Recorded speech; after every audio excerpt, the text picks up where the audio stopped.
Welcome back, everybody, to a video on the Spoon Squad channel. This is Noah, and that's Wyatt. Say hello, Wyatt. Hello. That's Wyatt, and you could also see that Wyatt's on the screen with I'm a right there. weasel in Look his at me. hand. He's got a weasel in his lap, I do. and He gets on the table. He's also at the Full Grip Games 3K Journey Together Legal tournament. Yes. Playing good old Raging Bolt, Ogre Pond. And on the right, you see veteran of the game, Mike Gibbs, playing Dragapult. And they're chatting it up with the judges. I'm trying to see where I can set my son. This is going into round, what was it, 7? Was this No, this was round 8. This was the winning into top cut. And currently, both Mike and Wyatt are at 502, correct? Yes, we're both 502. If we win, we get top cut. If we lose, we might get top 16, but that doesn't mean anything besides, hey, you got top 16, so, and you know. This was a over 150 player event that happened at Full Grip Games in Akron, Ohio. We had a very long trek, but we were lucky to have Wyatt walk away with some great performance to his name. Some doubloons as well. And the players are getting set up, and we're going to go through his winning in round here, round number 8. This is a best of 3 50-minute round, and they flip the coin. Wyatt likes to go second. Because normally playing against the Dragapult, you're trying to go second to prevent them from being able to do like the TM Evo shenanigans. So that like they get a little bit slower start, so you can maybe snag a couple prize cards here and there. I don't think Mike plays TM Evo. His list is very very unique. I'll say it's very consistent based. So like he can't do a whole lot of unfair things. As you see here, he has a terrible start. This very well could have been a donk by Wyatt. Realistically, there's a chance it should have been. I missequenced this hand quite a bit. I don't missequence it. I have the play in my head, and I just accidentally do the wrong thing here. So why don't you go through your thought process of what you thought the right play was, but how you think you messed up? Yeah. So my hand consists of 2 Sada, 2 Ultra Balls, Squawkabilly, and I don't know how many cards is that. It's 5. See if we can get a pause. It's got a couple, like about that. Yeah. Oh yeah, you can pause it if you want. Yeah. So we see a couple Ultra Ball, a Sada, a Squawkabilly, a Lightning, a Palpad, and I think that's a Hoot Hoot as the back card in your hand. Yes. Okay, that's what it was. So my opening is Hoot Hoot, double Ultra Ball, double Squawk. Sorry, not double Squawk. Double Sada, Squawk, and then an Earthen Vessel. So the ideal line here is I know I need 3 energy to KO the Pheasantipity. So if I go Ultra Ball away one of the Sadas, I can get Lightning Grass. And then ideally what I do is I Teal Dance first in case I see an energy or a Pokemon that can help inform my Ultra Ball decision. I draw Palpad, which is basically nothing. So my next line here is supposed to be Ultra Ball away, Lightning Energy, and Hoot Hoot to get Raging Bolt. And then Sada to the Raging Bolt for more info before I decide whether A, if I need to Squawk, B, to get better Ultra Ball targets than the Squawk in my hand to grab Latias, because if I get Latias into play, that keeps the energy on the Ogre Pond, which makes it a lot easier for me to just one-shot this Fez. So I need to find Fighting Energy and then, or a second Ogre Pond and a way to attach. But the way I end up playing this out is I just straight up Ultra Ball away the Palpad and the Hoot Hoot. So what this does is make it to where I can't Sada because I don't have energy on my discard off for this Raging Bolt that I get. So I just have to raw play both Ultra Balls in order to Sada. which you see here. Yeah, so not discarding the energy led to an overextension of resources here. Yeah, because this forces me to discard Squawkabilly, which is terrible. Yeah, and you would only benefit from that if you got exactly Night Stretcher off of the Sada, which I may or may not do. And that's not entirely likely just because you'll only play 2 Yes. Night Stretchers and your deck is at least 40 cards, so your likelihood of hitting that is not very high, but we do see you Ultra Ball for the Latios, and the Sada will come inevitably, and you may or may not get bailed out by a Night Stretcher out of this hand. Because at this point, I either need to find Fighting Energy or a Night Stretcher to like somehow salvage this turn. Which I don't find the Fighting, but I do find the Night Stretcher. I draw to Slitherwing here, which like technically is like a card I could bench, but I don't really want to have a liability in play, so I just decided to squawk it away and draw the next 6. And I got excited for a minute because I thought I found an out to a Fighting Energy because I thought there was one on my discard, but there was not. And the Lightning did not quite do what I want. In this hand, we see, is that the Prime Catcher in the back card of your hand? I believe so. Yeah, because it looks pink, so I'm gonna guess that's your Prime Catcher. Then we have a Jamming Tower, an Energy Retrieval. Is that your Turo as the middle card? Turo, Great Tusk, and then Lightning and Energy. So while we're paused here, we gotta take a moment to mention the star of the show, Great Tusk EX. Shout out to Great Tusk EX. Would you mind explaining what Great Tusk EX is doing in your deck? Yeah, Great Tusk EX, while his actual use ended up being hitting the discard pile every single game to an Earthen Vessel. Or being a Sada target. Yes, or being a Sada target occasionally. His main use is that he is a ancient Pokemon that does, for 1 fighting triple colorless, has the Great Bash attack, which does 260 damage and isn't affected by any effects on your opponent's active Pokemon. So, importantly, a very big problem for this deck is that it didn't have a way to beat Farigiraf EX, which just says it prevents all damage done to it by basic Pokemon EX. But Great Tusk can't read, so he just does 260 straight up to the Farigiraf because his attack says so. So it's really just a way to completely flip the wall matchup on its head. And once you get a Great Tusk set up, you basically just run them off the board and they can't really do anything to stop you. Yeah. But I didn't hit a walls deck all day, so he did not get used, unfortunately. Yeah, unfortunately, Unk Tusk stayed in bed that day. Yes. But he is useful when the time is needed.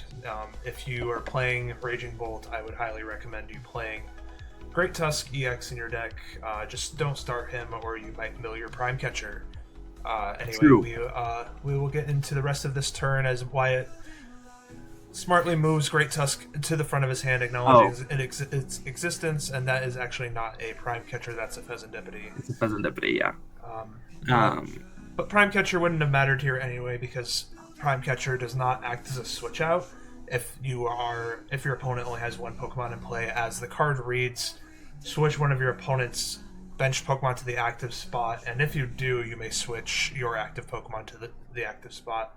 And we just see a Burst Roar come out from Wyatt as he whiffed the attack here, and we are going to pass it over to Mike. This jamming tower might come in play against Mike, but probably not too impactful here. As you said, he doesn't play TM Evo, so we won't see that happen to Mike's Dreepies this turn. He's just going to probably play this Iono and hope to hit some combination of cards that will get his board established much more than it is right now. I believe he had the choice of Arven in his hand, but wanted to dig for more basics than just 2 Dreepy, because he wants to Badoo me here, just in hopes that I can't do as much. So we see the Buddy Poffin from Mike getting a couple Dreepy, and yes, ideally we do want to see that Badoo come out and stop you from completely destroying his board and playing something like Prime Catcher to take the Pheasantipity right away, or even to just take a Dreepy with an energy right away. Sometimes it's hard to determine what is more valuable in taking against a Dragapult that has a 2-prize liability in play, but also is building up a single prize Dreepy family member on the bench. It's hard to know when to aggressively chase those prize cards versus when to not, because a lot of the times against this slow Dragapult deck in particular, they can exploit your hunger for prize cards with an earlier Blood Moon Ursaluna than you're expecting. Yes. So sometimes just chasing the energy is better, but for this board in particular, the board is pretty naked as far as energy goes. So what do you think you would be targeting here, Wyatt, if you had the option to pick whatever you wanted to knock out on your opponent's field? Well, obviously, I've just been Itchy Pollen, so my Prime Catcher is offline. That means my only out to Gusting is Boss's Orders, which if I have the luxury of being able to do, KOing Pheasantipity is like a knockout of the park, because if I KO anything else but Pheasantipity, Mike gets 3 free cards off the top of his deck next turn. Also, Fez is worth 2 prize cards as opposed to 1. And he doesn't have any energy developed on any of his Dreepy on the bench, so I'm not super worried about going after any of them. I do knowing now, Mike plays no copies of Crispin in his deck. I would definitely have been targeting the Dreepies more in this matchup. But as we can see here, I'm trying to conserve as much energy in play as possible because I'm realizing it's not very realistic for me to KO this Pheasantipity this turn because the only supporter I have access to is Judge. So I'm debating whether to bench this Fan Rotom or not. I believe in hindsight I should have, just because it's more energy efficient, and my only other option besides attacking with Raging Bolt here, if I find a fighting, is this Teal Mask Ogrepon on the left with 2 energy attached to it already. And by promoting that, if Mike is able to develop another Bidoof next turn, he can just Itchy Pollen me for 10 damage, which perfectly sets up the Teal Masks to die to a Phantom Dive by a Dragapult EX. So you said you would be looking for a fighting energy to attach, but did you mean grass to attach to the Teal Mask? No. Grass for the Teal Mask. Fighting would let me attack with Raging Bolt. Right, okay. So we just see the Ogrepon come in with the Myriad Leaf Shower knocking out this Bidoof, which doesn't probably feel very good to be doing. No. But at least we have a Hoot established, so if necessary on the next turn, we can chase whatever we feel is the biggest valuable target on Mike's field. We see him draw up with Pheasantipity with that amazing Flip the Script ability that we see in pretty much every deck in the format, and he does get 1 Dracloak online. He opts to take Arven off of the Recon Directive.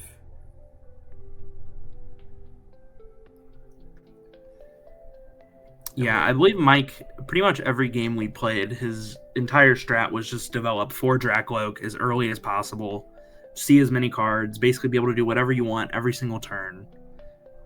Which sometimes that board state takes a while to get to, but once you get to it, it is very strong and very scary from my side of the field. And we do see him Arven here for the rescue board and the unfair stamp, which if he is able to develop a Bidoof this turn, and playing the Arven in his hand, meant to Buddy Poffin, but failed it, and then Arvened, and then we'll see him Nest Ball here in a moment for a Bidoof instead. But this item lock unfair stamp play after I've only taken 1 prize card is incredibly oppressive. So we're going to definitely feel the impact of that. Kind of wishing I'd kept the Jamming Tower in play when I see the rescue board attached, because he wouldn't have been able to get free retreat on that and would have had to waste a attachment for turn in order to move his Dreepy. And that's a big play to take away from the Dragapult player, is their energy attachments, especially if Mike doesn't play any copies of Crispin. But it's also a give and take, right? You were bench locked yourself. Correct. So you wanted to at least establish a hoot hoot if you could. Mhm.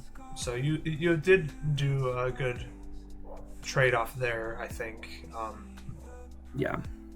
But next turn you could possibly just chase this Dracloak with the rescue board on it if you wanted to, especially because you're on odd prize cards. It can't get knocked out by Fan Rotom, but you can knock it out with Teal Mask Ogre Pawn instead if you wish. Yep. We see a counter catcher as well as something else off the recon directive that I couldn't quite see. It looks like he took the counter catcher, but we see another Ultra Ball getting rid of Latias EX, which I've seen a lot of being included more of in these Dragapult decks, probably for the reason we just mentioned, where if you're bricking a little bit, you could use Latias to preserve your energy attachments if you can't get a rescue board established, and use that to retreat into Badoo each turn to stall your opponent even more. Because this deck also, I believe, plays no copies of Rare Candy, so your entire you have 2 turns of evolving where you will not be able to attack with a Dragapult. You could technically attack with a Dracloak or a Dreepy, but you are never going to want to do that. We see the fighting energy go on the Raging Bolt here. I heard. So from what you said, these tables were pretty sticky to play on. Yeah, a little bit. And you can really see that when Mike uses his recon directives. Getting the cards under the deck are very difficult. We really need to invest in matte tabletop. Matte tabletops would be amazing, dude. I do want to point something out here, because I've watched this game back a couple times now. Like Mahone and them commented on me attacking with Ogerpon here instead of the Raging Bolt, because my Ogerpon can very quickly go down to a Dragapult attack this turn.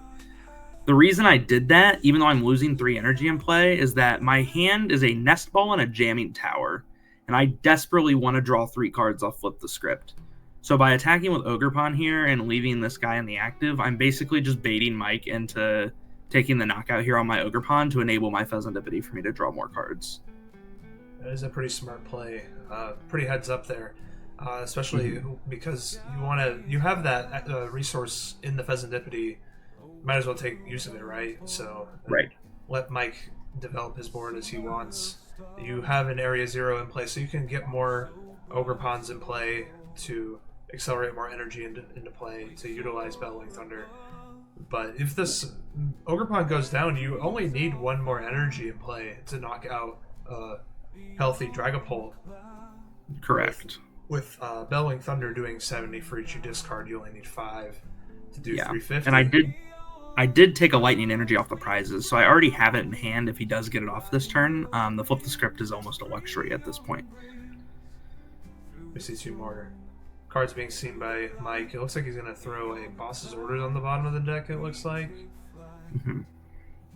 Yeah, it's kind of hard to tell. Mike plays a little tight to the chest. But we have a Fire Energy in the hand for the active, and a Blood Moon or Saluna seeing the field as well. Going to be attacking in a turn or 2. He probably benches this Blood Moon in anticipation of you knocking out his Dragapult with Raging Bolt. Yes. He can just immediately reply into this Raging Bolt, and probably peppering it up to in case of any shenanigans with Bravery Charm. But he only puts it down to 200 health left, so if you were to put a Bravery Charm on this Raging Bolt, it would be out of range. I don't play Bravery Charm, so like it's not super important, but also I think he's also just bringing it down to the Dragapult number to at least make me think he can develop a Dragapult in 1 turn. True. Even though afterwards I know I can't.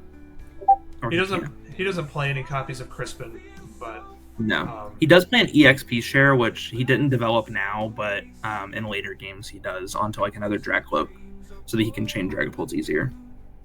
Yeah, I like the inclusion of EXP share in these Dragon decks, especially with their multicolored energy. Finding the wrong one can be pretty devastating. So we see the Flip the Script come out for you, Wyatt. Yep. I have a pretty insane series of draws this turn. Find an Earthen Vessel, so that'll be 2 more Teal Dances for me this turn. I believe I find... How do I get the fighting? I'm trying to remember. Oh, I might have just not... Oh, no. I think I grabbed the fighting because I literally didn't have another grass left. Because I have 3 grass energy in the discard, and then I think I might have prized 1 because I only play 6 copies, so... Yeah, and with 3 down... we do see the energy retrieval, though. Yes. Yeah, that was found off the Teal Dance. And then I have a nest... Yeah. I believe I have a Teal Dance here, which... Maybe finds Knock Towel, which is an insane grab. So this way I can grab Sada, and I grab Ultra Ball. I'm eyeing up Earthen Vessel here because I know I don't have a Fighting or Lightning in the discard. So I want to be able to set those up to be able to attach to my Raging Bolt. So that's why I choose to grab Ultra Ball instead of Nest Ball. So I can discard the energies to then Sada them to my Pokemon afterwards. And we see you locate your targets for Ultra Ball. Ultra Ball being a card that I'm not the biggest fan of in this format, just solely because resources are so thin in decks these days that playing Ultra Ball is just really terrible sometimes. But if it has synergy with your deck, like this Raging Bolt, and can discard your energies for you, it is not the worst card in the world to be playing. Even in stuff like Gardevoir, discarding energies can be really beneficial. Saraledge as well, discarding energies. If there's some kind of synergy with the discard pile in your deck, Ultra Ball isn't the worst thing in the world, but if you're a really resource intensive deck where everything needs to be monitored all the time, Ultra Ball can be a pretty poor choice, and using something like Terra Orb might just be better. But we see the Bellowing Thunder come out where we only need 5 energy to knock this thing out, but we have so many in play that we're probably not worried about. Importantly, I'm leaving an energy on my active Raging Bolt, even though I'm assuming it's getting knocked out. I know there's a world in which he Counter Catcher KOs my other Raging Bolt, in which if I have no energy left on my active, that can feel very, very bad. So, also importantly, at the end of that turn there, Nestballed from you, expecting an incoming Iono, so I have some form of recovery. And we do see the Counter Catcher there bringing up my second Raging Bolt. Mike really just trying to chase as much energy on board as possible before he plays this Iono to try to limit the possibility of me getting to a knockout. At some point, I was meaning to ask you how you thought Mew's value was in this deck, but we see its use case and value right here, right now, with this Iono to a low hand size. Mew can just bail you out at any point if you were to draw some kind of discard synergy and hand thinning. We see a Nestball come out from Mike, going to get probably a Monkey Dory. Mew most of the time acts like 2 Pheasantippities on my bench, because with how much discard synergy I have in my deck, I'm very easily able to thin my hand down very low and be able to draw 2, even sometimes the full 3 cards off restart. So yeah, I did see that happen today at my locals. There was someone with an endgame playing the EV Box deck, and they had a Mew and a Fez in play, and it's really important to use your Mew before your Fez to be able to maximize your card visibility for the turn. But even if that Mew wasn't there, the Pheasantipity would have been his only card seeing, and he was at Iono to 1, so he would only see a top deck and 3 more. But with a Mew, if you have discard synergy or your hand is low enough, you can fill your hand first. And then top up with even more cards from Pheasantipity. And we see the Blood Moon knockout on the active Raging Bolt, and there it is, the first hand thinner of the hand here with an S-Ball. I get Ionoed into a very good 3 cards. I can't even say very good 3 cards. I get Ionoed into an Earthen Vessel, which pretty much represents game by itself because I have a fighting and a grass energy, because I took the grass off the prizes last turn. So this enables knockout because I just Teal Dance to the Ogre Pawn. attached to the Raging Bolt, and I have game on board before I use Restart or Fez, which could have drawn me an additional 5 cards if I needed it. So yeah, so the point of using Fezandipity or Mew is not exactly seen in that situation just because of how fortunate your draw was. But had that not been there and you had drawn Poor, it could have spelled disaster for you. Yes. So pretty chillaxed game 1. Wasn't any real point in that game where I was like, felt like I was on the ropes.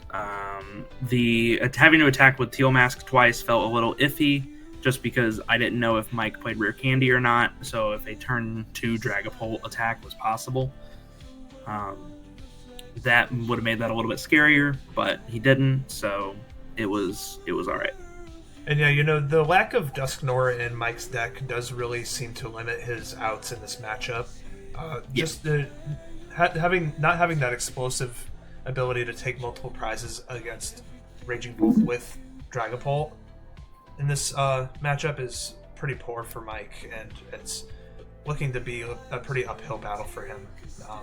And while you're shuffling up, and my gosh, do those sleeves just shuffle like a beauty? Where did you happen to get those sleeves, Wyatt? Oh, those sleeves are from endgametcg.ca.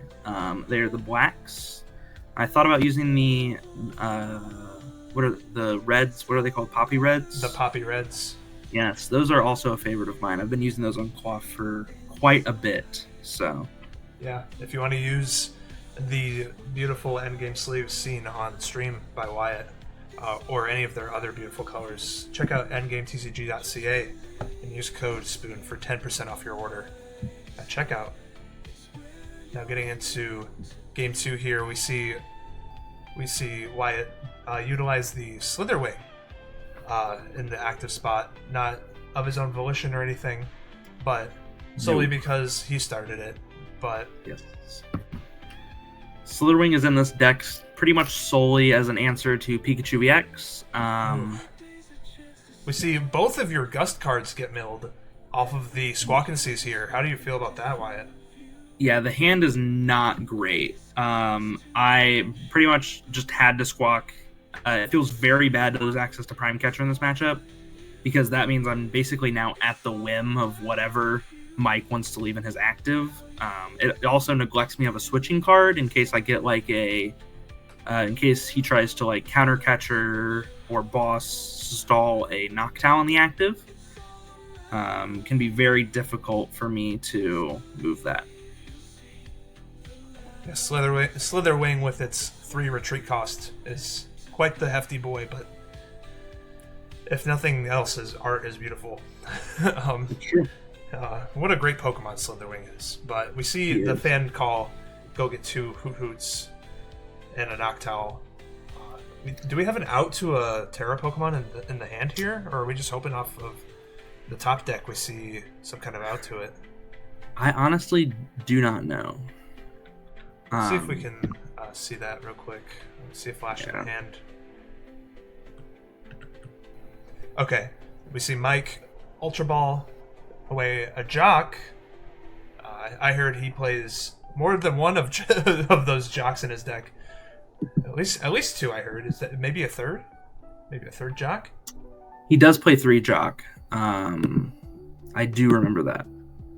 And with Mike having lost game 1 and his deck being so reliant on multi-prize turns and taking a lot of turns to execute his game plan, we see him move at quite the brisk pace in this second game, and we see a flash of the Unfair Stamp as his ace spec. Personally, I'm maybe it's recency bias, but I think Unfair Stamp is the fakest card in the format. They always seem to have it off the Unfair Stamp. You gotta make them have it, but they just always do, and it always feels bad. But don't let me and my jadedness dissuade you from playing Unfair Stamp, because it can just win you games. We just see Mike pass with Hawlucha in the active here. Obviously not the place you want to see it. And we see this Iono. He did play an Iono, right, last turn? Yes, yeah. Okay. The Ultra Ball does help, or the Iona does help me out a lot, as we do find a Teal Mask. I do not believe I had an out to it prior to. Nope. So now I have a way Ultra Ball as well for Noctowl. I do need to open up my bench again here with Area 0 because I may or may not have benched a few too many guys that aren't Raging Bolt. So true. Really need to find access here to some alternative attackers as well as Latias EX, because while I could take the knockout with Slitherwing this turn, that does do 90 damage to myself, which makes him a very easy target for some Dragapult pings. So Fan Rotom is a much more efficient and safe attacker this turn. So I do opt to Nest Ball for the Fan Rotom, or the Nest Ball for the Latias here, to pivot to the Fan Rotom. And Hawlucha itself only has 70 HP, right? So yes, Hawlucha only has 70, so it does get knocked out by the Fan Rotom. We see the Sada come out, attaching the grass and the fighting to the two ancient boys in play. Yes, obviously Slitherwing does not attack for grass, but I'm just an extra energy in play is an extra energy in play, and that will permit me 70 more damage in the future with a Bellowing Thunder. So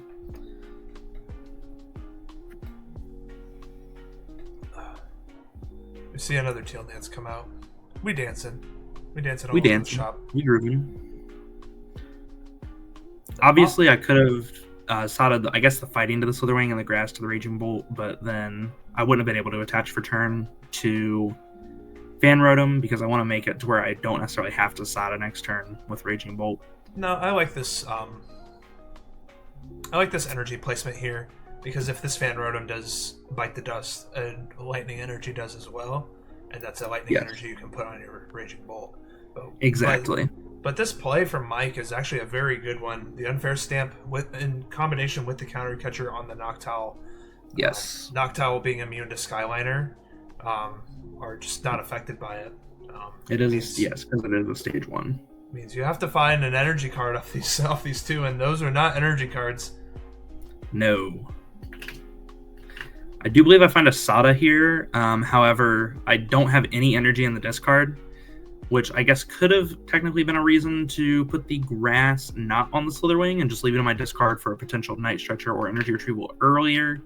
But I do believe off the Squawk and Seas early in the game, I discarded one of my energy retrievals, so I kind of felt like it would be much harder to find those. Now, as the Raging Bolt player, and Mike does play 3 copies of Jock, there's been a lot of contention on whether we play Jock or we play the new card Brock's Scouting in the Dragapult deck, as Brock's Scouting is both outs to basics and evolution Pokemon, but it does only get you 1 evolution Pokemon, whereas it does get you 2 basic Pokemon to the hand, and they don't have to be of any HP threshold, or they don't have to be non-rule boxers or anything like that. We see Mike's play really working out for him here, as he is locked you up quite considerably with this Badoo. What do you think? What are your opinions on the Jacques versus Brock debate? I'm much more a fan of Jacques. I think the Brock is very good against opposing Badoo decks because it's essentially a supporter Buddy Poffin, so it can allow you to get set up much more easily. But being able to play an Ultra Ball to get all of your evolutions definitely sucks, and Jacques just finds more evolutions, so he's less. And you have Buddy Poffin anyway to find your basics.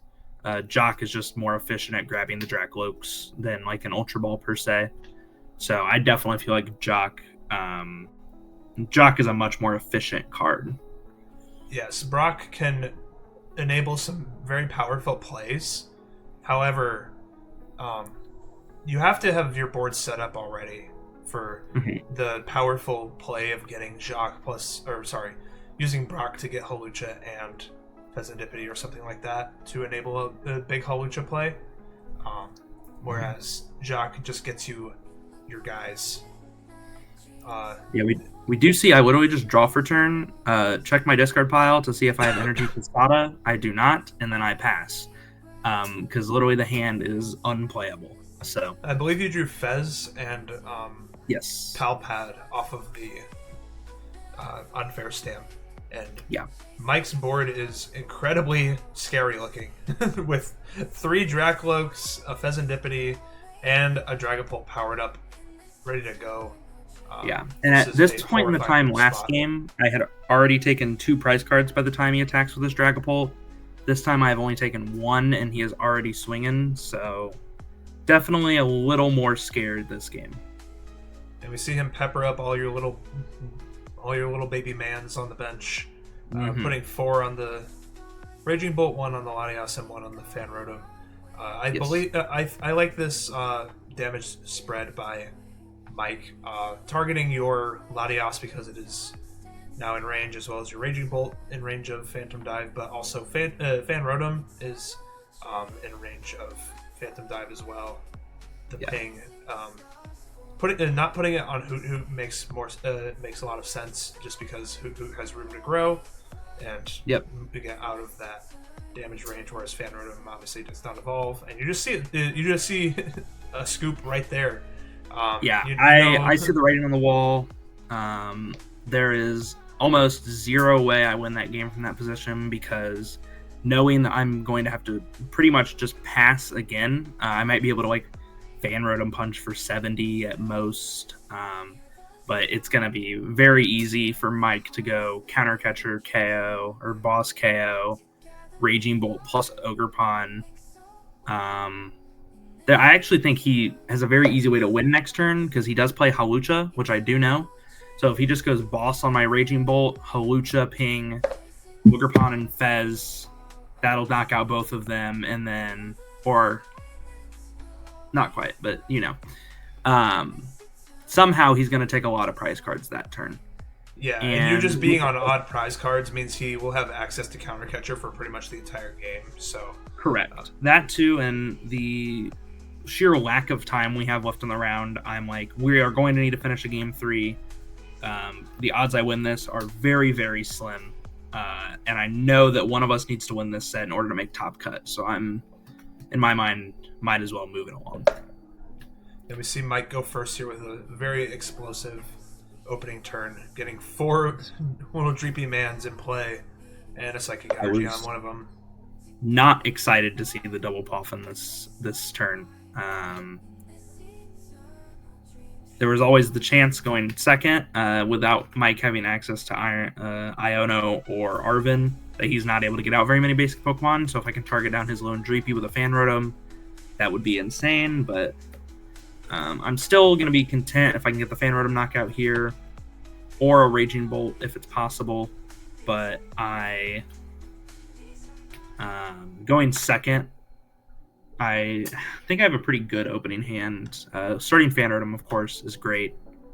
We see Fighting Lightning, Grass, Earthen Vessel, Sada, and Noctowl in the hand, I believe. Yeah, so the opening hand is not very good. Is there an Ogerpon in there? No. Oh, I have the option. So yeah, here I have the option to get Squawkabilly if I wish, but I don't really want to mill the Noctowl out of my hand. And I believe after searching my deck, I think my second Noctowl is prized. So I know if I discard this one, my only access will be Night Stretcher. So I do think I choose just a Nest Ball here for the... I actually think that third card is an Earthen Vessel. Oh, you had another Earthen Vessel in hand? Yeah, well, I had an Earthen Vessel and a Lightning Energy. The gold Earthen Vessel looks a lot like a Lightning Energy. Yeah, that's what. I had said that you had a vessel. Okay. Sorry. You had Vessel with 3 energy, all of different colors. Yeah. Noctowl, Sada, and the Nest Ball you played. Yeah. So not a very if I can able to find either a Stadium or Latias out off of this Teal Dance, I will be able to take a knockout this turn, either with Raging Bolt because I do have a Sada, or preferably Fan Rotom if I find a Stadium. We see the coveted Ultra Ball for 2 energy of different colors for the Sada. The Teal Mask coming out. You really want to draw one of your 4 Stadiums this turn to knock out a Dreepy. Yes. But also, your board's still kind of underdeveloped. So you might want to get some more draw Pokemon in play if you can, and maybe just like chilling and seeing how Mike develops his board could be of benefit. Especially with a Noctowl in the hand, you're forcing him to play Iono, but he doesn't even know you have the Noctowl in hand either. So if he wants to go for something like an Arven and or Jacques to get his evolutions in play, he'll know that he's sort of open to a more devastating play here. And you see him get 2 Dracloak off this Jacques, so he's going to set 2 Dracloaks up here, and if he doesn't spread his energy out, you could target the one with the most energy. Right. I think another big reason I just now remembered as to why I don't take the knockout turn 1 here, even if I could have, is after last game getting brutally, basically murdered by an unfair stamp. I was very hesitant to take something that wasn't 2 prizes or worthwhile to take off Mike's board. Even though I couldn't anyway, I think thinking back, I wasn't going to take a knockout turn 1 if I was even able to. And we see the nest ball for presumably Latias to retreat into this Badoo. Yes, and Mike smartly spreads his energy out so that if Boss's Orders does come down, he'll have a Dracloak in the back with an energy. Yeah. I do believe I get a little bit greedy this turn. I do Noctowl just for the Boss's Orders. And because I don't have access to Latias, so that means my attachment for turn, I only have 1 grass energy in hand, and that will have to be sacrificed to retreat my Fan Rotom to go for this knockout on the Latias. That's why I choose to grab the energy retrieval. This play does make me very susceptible to unfair stamp, but having a Hoot in play, I do feel a little bit more comfortable to do that. And Radiant Alakazam doesn't exist in this format anymore, so you're not too worried about that 10 damage ping going from the Fan Rotom to the Hoot and taking your only source of resource search out of play. Right. So I'm not super scared, and I also know that we do only have 7 minutes left on the clock, so it is best to just start taking prizes now, put pressure on Mike to do something, because it's already very hard for him to win this game in the amount of time that we have given. So by putting a lot of pressure on him and forcing him to start dealing damage to my board, may make him more open to just like pushing Dracloak, feeding me a 2 prizer instead of continuing to sit behind these 1 prizers while he builds up the strongest board possible. And neither of you can afford a tie at this juncture. No. You can, in theory, but you would have to win again and be forced to do so. Or no, this is the last round, isn't it? This is the last round. If we tied, it would have knocked one of the 602s out of cut, and there would have been 2 people at 18 match points that bubble in. But I remember at the end of Swiss standings, there were 5 6-2s that bubbled, and only 1 made it in, and we would have both been grouped into that group of people there. And I believe with having 3 ties, we would have been lower seeded than the 6-2s. But I'm not entirely sure how that works. I don't think necessarily that's true. It would be a completely resistance dependent thing. Right. But I just don't know you how have the same match points. Like that. Yeah, it's not a matter of ties versus wins. It's literally just a match point deficit thing. But regardless, we see Mike target down your bench with some Phantom Dives. Yeah, luckily we do not see an unfair stamp this turn. I do believe Mike prized it this game, which was, I think, huge for me here. So I get to keep all of my resources in hand. That energy retrieval, most importantly, that I Jewel Seekered for last turn. I'm a bit confused by Mike's damage spread here. I get the 1 damage counter on the... Oh, okay. I misread when he pointed. It was supposed to obviously go on the Ogre Pond. I was a bit confused by it too. I kind of was jokingly like, I didn't really think that made sense, but I wasn't gonna question it. I was just gonna let you put it there. But he was like, no, I pointed at the ogre pod, and I'm like, oh, okay. I just misread his pointing.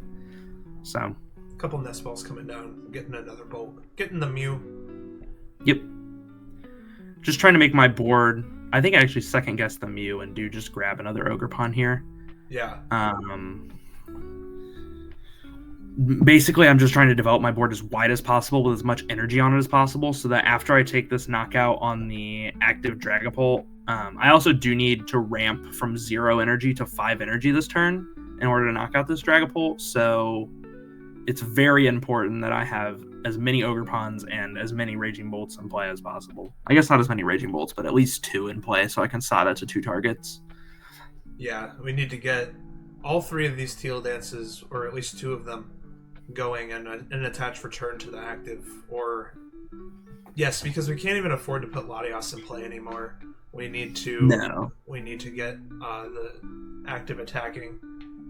And also, I want to be able to attack with the active here, because if I don't,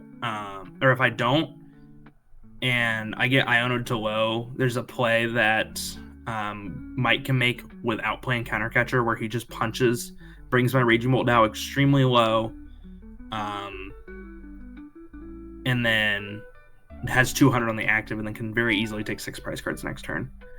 Which he can still do that inevitably if he plays Countercatcher, but this way I'm avoiding that, or like making him have the Countercatcher. Also, Palpad back in 2 Sadas here because I'm expecting an Iono to 2, and I want to have as many possible outs to win the game left in my deck as possible. Same reason I benched the Pheasantipity preemptively here. So, yeah, I love that preparation of knowing what's coming and preparing yourself best for it, because a lot of people will tell you that, oh, I owned it to 2 at the end and bricked, I lost, I'm so unlucky, but a lot of it's about preparing yourself for the thing that you know is coming anyway. So yeah, importantly, leaving the damage or the 1 energy on the undamaged Raging Bolt, because I know there's no way, with how much time's left in round, his only way to KO that Raging Bolt is with Blood Moon. And if he KOs that with Blood Moon, that will guaranteed give me access to Pheasantipity, which makes my odds of finding Sada much greater. And that can much enable or disable his ability to set up like a 6 prize turn next turn. We see the Dracula coming out, doing the Recon Directive. And like you said, Mike prized his unfair stamp, and he still has yet to take any of his prize cards. So he's relying on an Iono to stick you here and to find his Dragapult.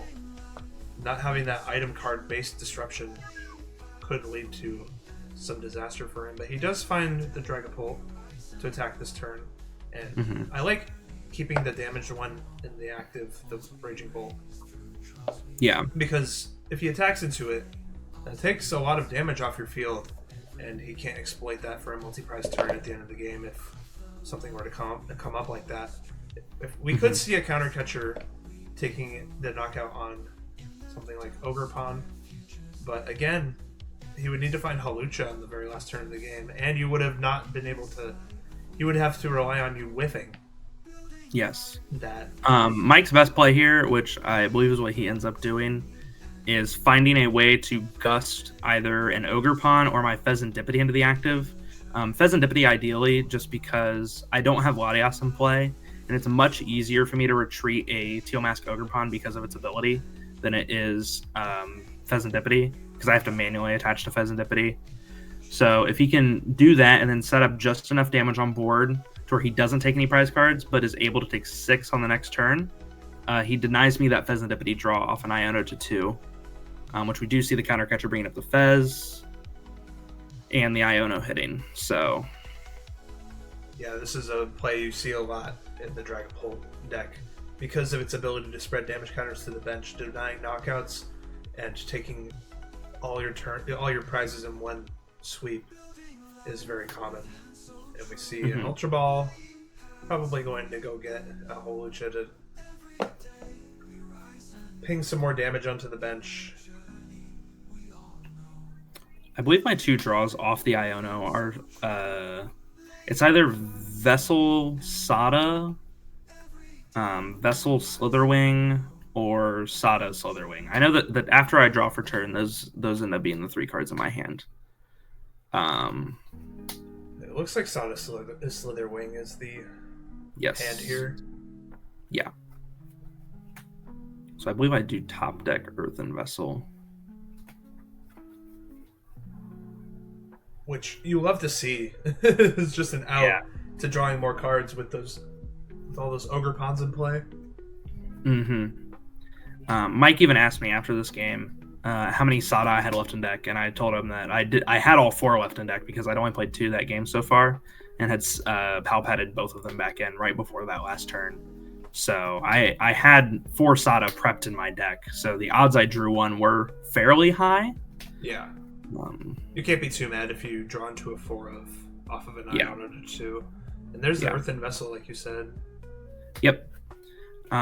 Which you did point out. I should not have played this first. I definitely should have Sada'd, because I do just need to see 1 more energy or 2 more energy. And by playing this Earthen Vessel, I do thin my outs to energy out of the deck because I'm taking energy out of the deck. But there's like, if you're looking for a specific card here to win you the game and you have an out to it in your hand, you usually want to take it out of the deck immediately to find other things, but you don't need other things. You just need energy. I need more of the exact same thing. Yeah, but I do find off the Sada here another Earthen Vessel, which allows me to grab another grass and a fighting. The fighting lets me retreat the Fez. The triple Teal Dance will accelerate 3 more energy into play for me, and that is the game. And the most awkward handshake of. Listen, it was awkward, but the way we twirled it around ended up a little smooth. But you know, you see, fist bumps, handshakes all around, and Wyatt taking a swift W into top cut here at the Full Grip Games. 3K Indeed. For Journey Together. You played exactly 0 Journey Together cards in your deck, but Raging Bolts is just that good of a deck. Raging Bolt's a good card. Ogre Pawn and Noctowl seem to be some of the best cards in the standard format. Following rotation, they just inherently are a very consistent engine, being able to accelerate extra energy into play, draw more cards. Noctowl being able to find cards just out of your deck if you have an Ogre Pawn in play just creates very strong synergies. So even though they're not new cards, they got a lot better with some of the very important consistency cards rotating, like Forest Sealstone. So out of my Journey Together packs that I opened today, I pulled this cool card. It's called Iono's Belly Bolt EX. Mm-hmm. It has this cool ability that says you can attach a basic lightning energy from your hand to one of your Iono's Pokemon as often as you like during your turn. Yeah, that seems pretty synergistic with Raging Bolt. So how do you feel about Iono's Belly Bolt with Raging Bolt? It does feel very good. It definitely makes your ability to get to the higher damage caps a lot easier, just because one Pokemon is able to accelerate more than just once, like Ogre Pawn is. But it doesn't inherently give you card draw. The Iono's Kilowattrel that's in this set as well has the flashing draw ability, which says you can once during your turn discard a lightning from it and fill your hand to 6. Which is okay. I do feel like having to discard an energy from itself to facilitate your card draw is kind of anti-synergistic with the Raging Bolt, because the Raging Bolt wants to discard its energy for its attack. So if you discard the energy that way, it is minus 70.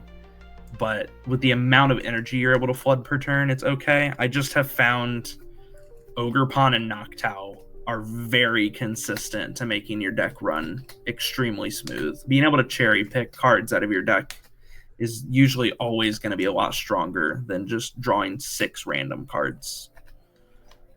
That is all true.